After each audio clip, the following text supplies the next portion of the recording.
चटकदार बाय मोहिनीमध्ये आपल्या सर्वांचं स्वागत आहे। आज आपण कुरकुरीत रवा डोसा बनवलेला आहे। बऱ्याच वेळा डोसा खाण्याची इच्छा होते, पण डोस्यांचे पीठ हे उपलब्ध नसतं आणि आपल्याला नाश्ताही झटपट बनवायचा असतो। तर अशा वेळेस तुम्ही हा कुरकुरीत आणि चविष्ट डोसा तयार करू शकता। या डोस्याचं पीठ अगदी 10 ते 15 मिनिटात तयार होतं आणि हा डोसा खायलाही तितकाच चविष्ट लागतो। तर अशाच नवनवीन आणि चटकदार रेसिपी पाहण्यासाठी चटकदार बाय मोहिनीला सबस्क्राइब करायचं आहे आणि बेल आयकॉनवर क्लिक करायचं आहे, म्हणजे नवनवीन व्हिडिओज हे तुमच्यापर्यंत पोहोचू शकतील। चला मग तर आपण डोसा बनवायला सुरुवात करू। डोसा बनवण्याकरता 1 वाटी आपण बारीक रवा घेतलेला आहे। रवा जर जाड असेल तर तो मिक्सर मध्ये फिरवून घ्यायचा। जितका रवा घेतलेला आहे तितकंच आपण तांदळाचं पीठ घेतलेलं आहे। तर 1 वाटी रवा घेतलेला आहे, 1 वाटी तांदळाचं पीठ आणि 2 चमचे मैदा घालायचा आहे। चवीनुसार मीठ घालूयात, हिरवी मिरची बारीक कापून घालायची आहे, कोथिंबीर घालूयात आणि 2 चमचे फ्रेश दही घालायचं आहे। व्यवस्थित मिक्स करून घ्यायचं आहे आणि थोडं थोडं पाणी घालून पीठ छान भिजवून घ्यायचं आहे। तर रवा डोस्याकरता लागणारं जे बॅटर आहे हे अगदी पाण्यासारखं हवं।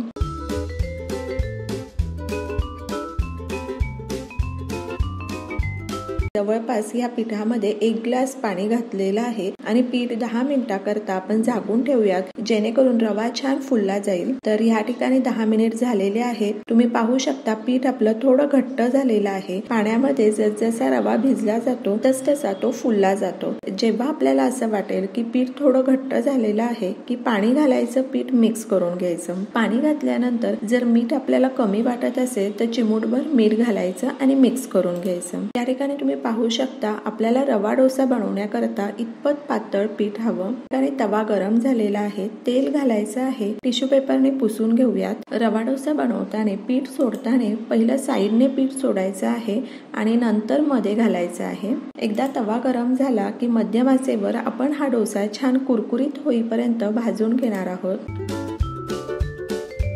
तेल सोडायचं आहे। अशा प्रकारे सर्व साईडने छान डोसा भाजून घ्यायचा आहे।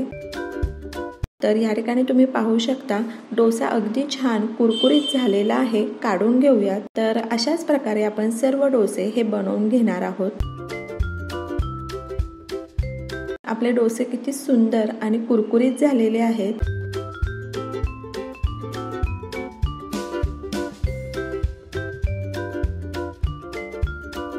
प्रत्येक वेळेस तेल सोडायचं आहे, टिश्यू पेपरने पुसून घेऊयात। प्रत्येक वेळेस डोसा बनवताना पीठ छान मिक्स करून घ्यायचं आहे, कारण पाणी पाणी हे वर राहतं आणि रवा खाली जाऊन बसतो। पीठ जर घट्ट वाटत असेल तर पाणी घालायचं आहे आणि डोसा बनवायचा आहे। अशा सोप्या पद्धतीने झटपट होणारा रवा डोसा आपला तयार आहे। तर अशा प्रकारे तुम्ही रवा डोसा करून पहा आणि मला सांगा कसा वाटला ते। तर अशाच नवनवीन आणि चटकदार रेसिपी पाहण्यासाठी चटकदार बाय मोहिनीला सबस्क्राइब करायचं आहे आणि बेल आयकॉनवर क्लिक करायचं आहे, म्हणजे नवनवीन व्हिडिओज हे तुमच्यापर्यंत पोहोचू शकतील। आणि वेळात वेळ काढून तुम्ही माझी ही रेसिपी पाहिली तर त्यासाठी तुमचे खूप खूप खूप धन्यवाद। पुन्हा भेटूया अशाच एका नवीन रेसिपी बरोबर।